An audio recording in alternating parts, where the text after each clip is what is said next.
So, folks, we got patch notes. 20.2 patch notes are here, and big update to Battlegrounds, which we'll get into. Lots of cards to review, in fact, but also some interesting other updates like Diamond Ragnaros has been added to the tavern, can be acquired by completing the Classic Legendary Collector achievement. Collect all 36 Classic Legendary cards. Pretty incredible to see more Diamond cards. I'm pretty pumped. I hope Rag is cool looking in game. I'm still not the biggest Diamond card fan, but I'm hoping this one in particular shines. They also added a new progression achievement for some new hero portraits. You'll track your total reward track levels earned on your account across all reward tracks from each expansion. Completing each tier of this achievement will reward a choice from one of 10 new hero skins featuring upgraded armor. So these are basically the tier 2 armor sets from Classic Warcraft, it looks like to me, which look pretty sick. So kind of an extra layer or level of the Tavern Pass hero portrait rewards. Man, there's so many names for stuff. I hope I'm saying these right. But these look pretty cool. We also heard about Battle Ready decks. Book of Heroes Thrall is coming sometime this month. I'm sure there'll be another Book of Mercenaries to follow that up. A small duels update here to Humble Blessings getting nerfed, it looks like. And Quilboar are actually going to be coming into regular Hearthstone. So they say, we don't have plans to build synergies around Quilboar and other game modes. We are adding Quilboar tags to several should-be Quilboar minions to maintain consistency across game modes. Now, I find this incredibly shocking, but standard format cards are going to be called Quilboar. It's not necessary, I guess, at the moment if they're not supporting it, but it's cool, and it does tease that other, minion types are certainly possible to join standard format and be relevant in the near future. So there's definitely some openness here to update these old ones, which is pretty cool. Oh, one real quick note before I start talking all this Battlegrounds stuff. I know I don't do a lot of Battlegrounds here. To give you a context of my Battlegrounds skill level, I peaked at 10,600 MMR last season. So I am a competent, skilled, even perhaps Battlegrounds player, but not an upper echelon like streamer level leaderboard type Battlegrounds player. So there will be a handful of you watching this video who are higher MMR than I am in Battlegrounds. So of course, consider any of my insights and at the proper MMR level of about 10,500 or so. That said, let's go ahead and talk about all these crazy Quilboar minions here for Battlegrounds, because that's going to be the meat of this video. We've also got some new heroes as well. So, of course, you heard yesterday, Quilboar coming to Battlegrounds. We're going to talk about each of these cards in moderate detail just to give some insights into how you might use them and what they might be good at. But it all starts with the Blood Gem here. It's the most important aspect for Quilboars. It's their kind of whole mechanic. It's basically a new banana, a bit more like a Jolly Rancher. And gives a friendly minion +1/+1 for 0 gold is the spell you get in hand, just like a banana in Battlegrounds. And there are going to be various synergies and triggers and effects that are based around Blood Gems. And I'm going to say Blood Gems about 1,000 times in this video, so just get ready for it.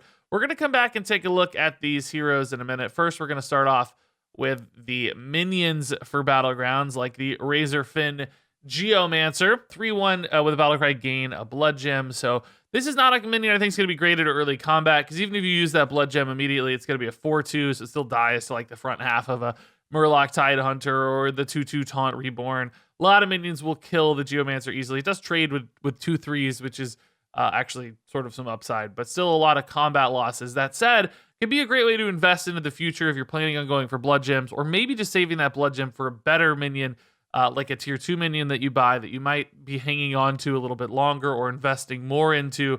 You can buff that better next minion and invest in the future as opposed to investing in your turn 1 play, because you certainly don't mind sacrificing much on turn 1 if you can get some upside later. So unlike a token, which is going to give you gold upside, this could give you future stat upside and build upside. And then from the golden side of things, pretty cool, actually. I think it'll be a fairly easy minion to golden, and then 2 more Blood Gems later on top of the ones you already got. Could be a pretty nice payoff. There's also the Sun Bacon Relaxer for tier 1 here. This one, whenever you sell it, you're going to gain 2 Blood Gems. So again, as a 1/2, not a great combat minion. It's going to lose many, many fights as a 1/2, but it's an investment for later when you do eventually dip out of your relaxer, even if that's on your 5 gold turn to buy 2 tier 2 minions, it's sort of perfect. It's kind of like selling a token on that 5 gold turn, but again, instead of maintaining that kind of 2-1 or 1-1 behind from your token, or the 2-2 behind from your elemental token, you're going to get 2 blood gems instead to put onto those tier 2 units, which will give you a really nice tempo run into the mid game. Or again, you could be greedy and save them for later, but you're still going to have some big plays off of this, I think, on your 5 gold or later turn. So don't sleep on the Sunbake and Relaxer. Bad on 1, pretty amazing on turn 3, your 5 gold turn, I think. And even later in the game too, of course, both of these have some real utility in Quilboars or otherwise. If you buy them late, this is a buff on anything. You can just take a 1-1 buff sometimes if you absolutely need to, or more if you've got blood gem scaling. Same said here, right? This is a 2-2 buff on something late in the game, which isn't bad if you just desperately need to fill in, buff a Divine Shield, a cleave, whatever it might be. This can slot in there pretty affordably, given it's a cell-based trigger. So moving on to the tier 2 units here, we got the Road Boar, a 2-4 with Frenzy, gain a blood gem. And this is interesting, right? Because with Frenzy, you have to survive the attack to get the effect, which means 4 health on the first turn or two that you're buying a tier 2 unit is probably enough in many cases to survive an attack. Not always, but often.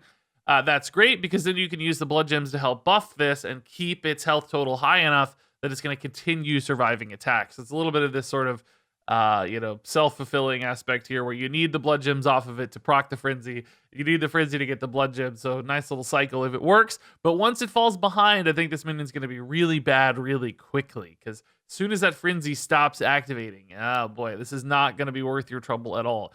So I think this is more of an in a pinch sort of minion. Definitely not something you want to commit to a lot in a Quilboar world. But if you can get it big enough and get it ahead of the curve enough, then perhaps you can keep dumping more into it. But remember, the blood gem scaling off of it is not particularly high at only 1 per combat, since Frenzy is a one-time activator.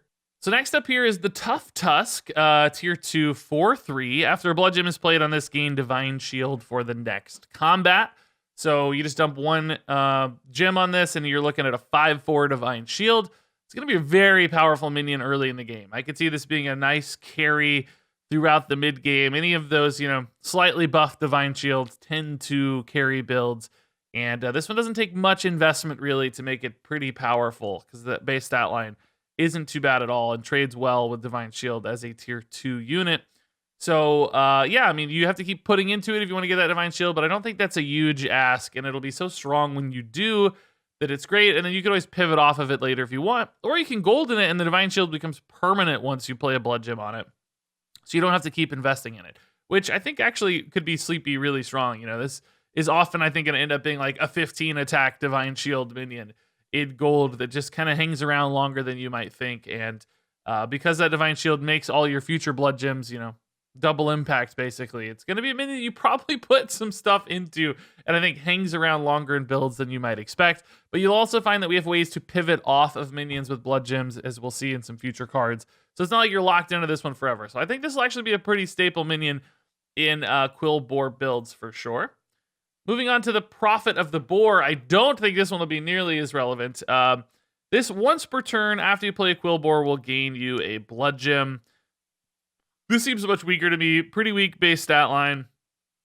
Only going to gain a single blood gem per turn. You actually have to play Quilboars with it, so some turns it's not really going to do much of anything at all. Compared to the other ways you're going to generate blood gems, the other engines for this, the Prophet of the Boar seems much, much slower. I think rarely ever you're going to take this minion unless you're just desperate and nothing else is lining up for your build at all, or maybe you just want that one in a pinch blood gem really desperately to get that Divine Shield proc, those sorts of things. But most of the time, I think this one will be passed up for better blood gem generating options. Next up here is the Bristleback Brute, one of the more payoff style cards for the blood gems. It's a tier 3, 3-3.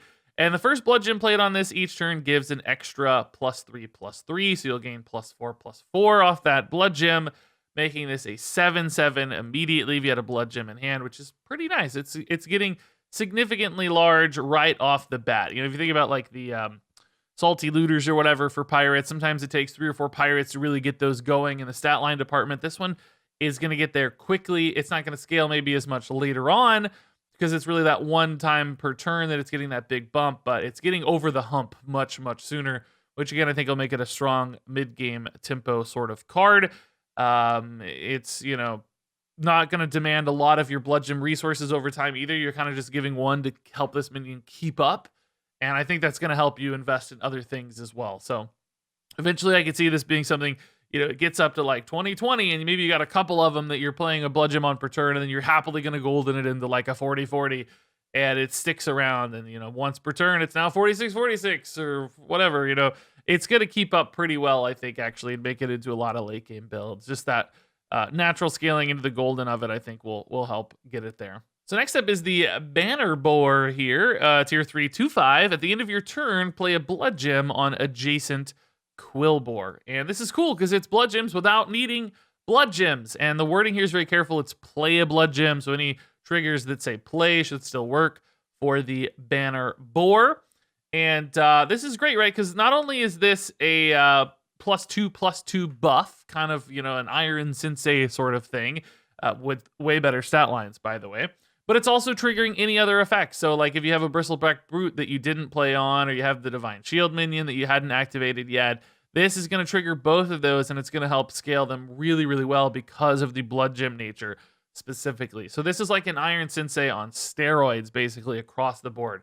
And Iron Sensei, not a great minion. Banner Boar, I think, will actually be a really strong minion. It does demand some positional stuff, and it may not be ideal positionally. Like, you know, you're going to have to put a 2/5 in between your two big carry minions, potentially, which may not be great from taking trades or lining up, you know, your descending damage and stuff. But it'll be worth it because the upsides here are just so darn strong.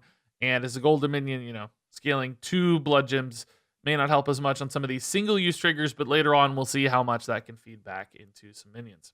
So next up is the Thorncaller here, tier 3, 4/3. Battlecry and Death Rattle gain a blood gem. So we got both the instant activated here on the Battlecry, but also the Death Rattle on the Thorncaller, which I think really makes this minion worth it. I don't know that it would be otherwise. That means you're getting a blood gem pretty much every turn, guaranteed. And again, this won't be a minion that sticks around forever. I'm sure this won't make it into your late game comps often, but in the mid game when you just need some Quilboars, you need some blood gems in a pinch, the Thorncaller is going to be a great tool to do that, for that both instant buff and keep it for a few turns for a few extra blood gems to stack up and go crazy later. So totally fine minion here. Then there's the Necrolyte, a tier 3, 3/3 with Battlecry. Choose a friendly minion. It steals all blood gems from its neighbors. So this is a kind of crazy effect, a very positional based blood gem stealing. So you got, like, you know, 2 minions that each have 5 blood gems. You can put something else in the middle, then play this, target that card in the middle, and it's going to steal those 5 from each, gaining a total of 10/10 and blood gems. And from the minions we've seen so far, that may not seem super compelling or something that would be interesting to do because they're like one-time trigger effects. But we're going to talk about some minions shortly where stacking up blood gems could be cool. But it's not just Quilboars, keep in mind. You could also do this on like any Divine Shield minion, or like put a Cave Hydra in between all your blood gemmed cards and then buff the Cave Hydra +10/+10 so that you have this giant cleave minion. Because remember, blood gems aren't just blood gems, they're also stats as well. So this is actually a pretty cool minion. It could help you pivot out of Quilboars potentially into just like a big menagerie build. It could help you, you know, put your blood gems on something that's going to scale like crazy with blood gems, which we'll look at in a minute. There are a handful of different ways to use this minion. So this seems like a very rewarding minion, which I think will be important to Quilboars. It won't be something every build always needs or at every turn, but still a very key minion that could go a long way. So moving on to the dynamic duo, we saw this one yesterday a little bit teased, tier 4. Taunt after a blood gem is played on another Quilboar, gain +1/+1. So this is scaling without Quilboars, basically, or scaling without blood gems on itself, but still, you know, rewarding any other blood gems being played, which +1/+1 isn't going to gain a ton, but a pretty solid base stat line here. And the taunt aspect could be important if you need that one good taunt in your build, perhaps. This is the way to go, and it's just doubling up on all your blood gem scaling. So I'm not super excited about the dynamic duo, but I think it's a solid minion that will certainly find its way into some lists. And golden, it's going to scale really quickly too, I think, which is going to happen on occasion. Then there's the Bonker, Wind Fury. After this attacks, gain a blood gem. And man, this is one of the better engines, I think, probably for blood gems. So pretty big stat line here, some good Wind Fury action. Another card that rewards itself nicely with being buffed by your blood gems because you want it to survive attacks and get to attack multiple times. Maybe even like a second attack phase where it survived long enough to go all the way around and get to attack maybe like a third and fourth time. Could really go crazy. So good in a pinch stats when you're buying this early, but also some nice scalability here off of the blood gems. You're going to need ways to make them, and this seems like it's going to be a good way to make blood gems. You've also got the ground shaker here, tier 4, 2/6. After a blood gem is played on this, give your minions +2 attack for the next combat only. This minion's a little weird. It's like another one of those kind of single combat buff cards, and keep in mind this is not a single instance. This can give +2 attack multiple times. So if you play like 10 blood gems on this, you could go for like that in a pinch +20 attack on your minions with your cleaves and your Wind Furies and Divine Shields and stuff, and have a pretty nice like one turd oomph out of your things. And you know, presumably that could continue to like feed back into itself, because if that helps you win or helps you make more blood gems, you're gonna get to do it again and again. My only question is like if this ever whiffs or you have a bad down round or you don't get enough gems, is this minion too much of a commitment or too much of a risk? I don't know. That's the question. Is like, is the permanent scaling versus the per combat scaling gonna be worth it for the ground shaker? I think the permanent scaling will be more important, and this taking up a board slot will limit your permanent scaling a little bit. So you'll probably pivot out of this minion rather quickly, but maybe for a round or two in a pinch, you have to use the ground shaker to stay alive and get to your late game. Moving on to the Bristleback Knight. This is another card you want to put blood gems on. It's tier 5, 4/8 with Wind Fury, Divine Shield, and Frenzy. Gain Divine Shield. So this thing can be an absolute hoss if it's surviving attacks, because it's going to hit multiple things. It's going to gain a Divine Shield again and then hit multiple things, and it can get Mega Wind Fury as well, so it can go even crazier. It's not going to be something you golden often, but keep in mind. And of course, when you have blood gems, this is going to start wiping out your opponent's boards. So a great target to put all of your blood gems on, or maybe shift them all to with that previous card. So really just the payoff card, one of the minions you're absolutely going to want to have your blood gems on. Also, just interesting for things like menagerie builds, right? Quilboars are going to be a minion type, so anytime you have light fangs and stuff, this could be an amazing minion for a menagerie build. To hit with brands or light fangs, just to buff a ton. It seems like the go-to, your cave hydra type minion for Quilboars later in a round. Just start buffing this sucker up a ton. Speaking of menagerie stuff, this is Agamthorne Curse at tier 5, 3/6. After a blood gem is played on this, give a friendly minion of each minion type +1/+1. So this is actually the light fang for Quilboars, basically, but it's buffing other minion types. So if you've stacked up a bunch of blood gems or you're finding a bunch of blood gems, you can use this in a menagerie build, buff it a ton, and everything else is going to start getting a lot of crazy buffs. So it's kind of your brand or your light fang style card that allows you to take some blood gems that you've accrued and like build out a crazy board out of it, or maybe just pivot late and kind of like you use Ragnaros late to buff anything. It doesn't have to be elementals. You could use this late to buff anything. If that's a gap in the lobby, nobody's playing Quilboars, use this to take advantage of that and go absolutely crazy. And it does seem like it's going to scale really quickly. Because, you just like that tier 1 grabbing a couple blood gems when you sell it, suddenly that's +2/+2 on the entire board, right? That's a single light fang buff right there if you have the right minion types lined up. So a few of those, and this thing could go nuts. It's going to be a little bit more awkward because you have to have blood gems specifically. It's not kind of working with as wide an array of stuff as Lightfang or Brand, but a card to keep in mind nonetheless. So next up here, Agamagon the Great Boar, tier 5. Your blood gems give an extra +1/+1. So doubling all the base scaling there on the blood gem sounds completely bonkers. So many different blood gem generators and effects. Get this on board, and your minions are going to start stacking up really, really quickly. My God, I can't imagine goldening this. That sounds so fun and crazy.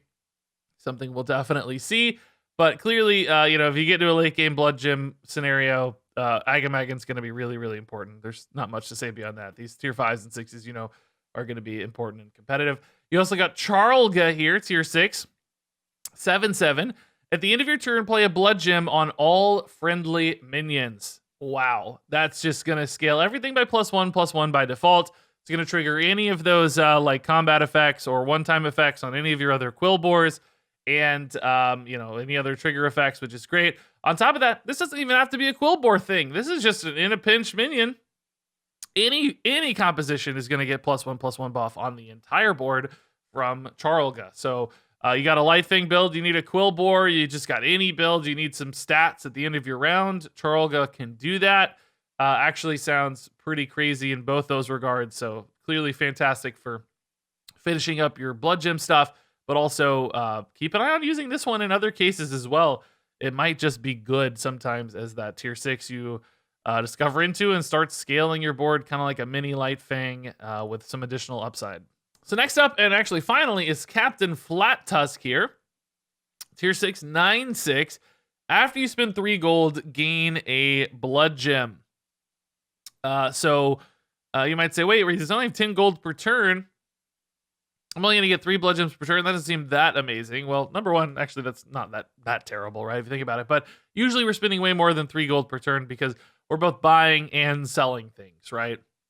You're getting gold return in many cases in a round of Battlegrounds.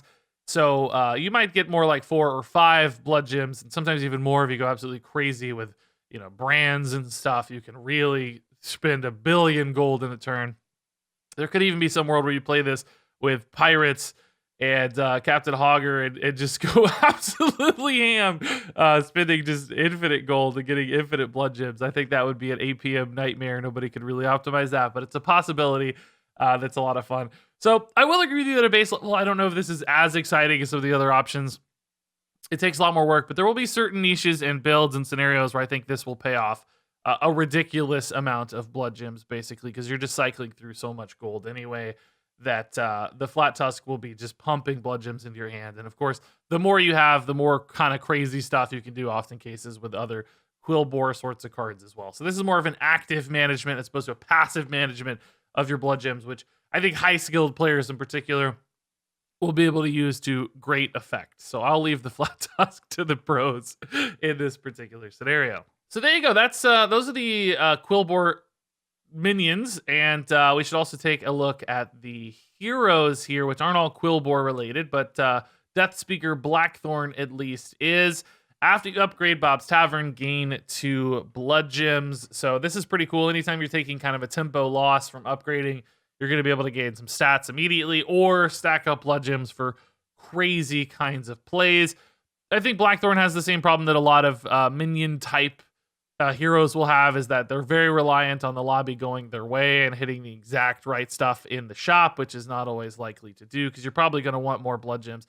That said, he is a little bit less reliant because you can't just use blood gems generally. They don't have to have any sort of additional Quilboar scaling, but I think it helps a lot if they do. So he'll only really thrive in blood gem build scenarios. He'll merely be okay, I think, in non-Quilboar scenarios. And for the first week or two, when everybody's playing Quilboars, I would dodge this guy unless you just really want to try it out. But maybe later he'll be a fine hero. And who knows? I don't have a lot of insights into these heroes, so don't take my word for it. This one, though, Voljin, I think looks awesome and will be really strong, I think. He just has to be almost, in my mind. This is 0 gold hero power, spirit swap, choose 2 minions, and swap their stats. This is like a crazy hero power, I think. Basically, there's a few ways to use this, right? Number one, this doesn't say like minions on your side, so you can use this in the shop, and you can use this on your own minions, which has some utility because anytime basically you can buy a token essentially on turn 1, and you can turn your 1/1 into like that 2/4 in the shop. So you've got like early game tempo stuff, right? Then later on, if you like buy a Cave Hydra and there's just you want to take a small buff, there's like a 5/8 demon in the shop. You can turn your Cave Hydra into a 5/8 demon immediately. Or even more likely is you've somehow gotten like a 12/12 on board throughout the course of the game. You buy a Cave Hydra. Well, turn your 12/12 into that 2/4 and turn your Cave Hydra into a 12/12, right? there's so many ways to like invest early, play for tempo, and then take this hero power and shift the stats that you've been investing into onto something that you really care about instead. So you get to play with effects and stats in a way that other heroes can't, all of which just seem crazy powerful to me. I feel like there's going to be some just bonkers plays possible because of Voljin just continually trading up stats into higher quality effects, which makes this hero seem really, really good in my opinion. We've also got Rella here. 2 gold hero power. Choose a minion in Bob's Tavern to add it to your hand and set its stats to 2. So basically, cheap buy here for Rella, which on certain gold breakpoints can make a big difference on allowing you to tier up faster, save a little bit of gold along the way. You are losing some stats on occasion by setting a minion stats to 2. So, you know, if you want to buy something big and awesome, it's not going to be big and awesome. So you have to kind of line this up on, say, Battlecry minions perhaps, or tokens, or sometimes you can make minions better, technically, right? Take some 1/1s and turn them into 2/2s in the early game. So it's hard to envision exactly how this one's going to scale, but saving gold can be nice. Setting up important breakpoints can really help builds unlock their mid to late game potential by stabilizing earlier and sooner and having those gold advantages. So I wouldn't sleep on Rella. This one doesn't sound like exciting, particularly because it's hard to estimate exactly how that stat impact is going to play out, but I think it's an intriguing one. And then Rat King is updated to have some Quilboar stuff here as well, of course. So King of Quilboar for Rat King. So I'm losing my voice, and I think that wraps it up for this patch. Man, tons of stuff here. I'm surprised we got some cool new hero portraits and cosmetics and stuff. That's great on top of all the Battlegrounds. So stay tuned as we jump into all these things in the future. Share your thoughts on these Battlegrounds, minions, and more in the comments below. Look forward to hearing your thoughts on the cosmetics as well. And yeah, we'll jump into this stuff as soon as it hits on May 4th. So stay tuned. Thanks for watching. And until next time, game on.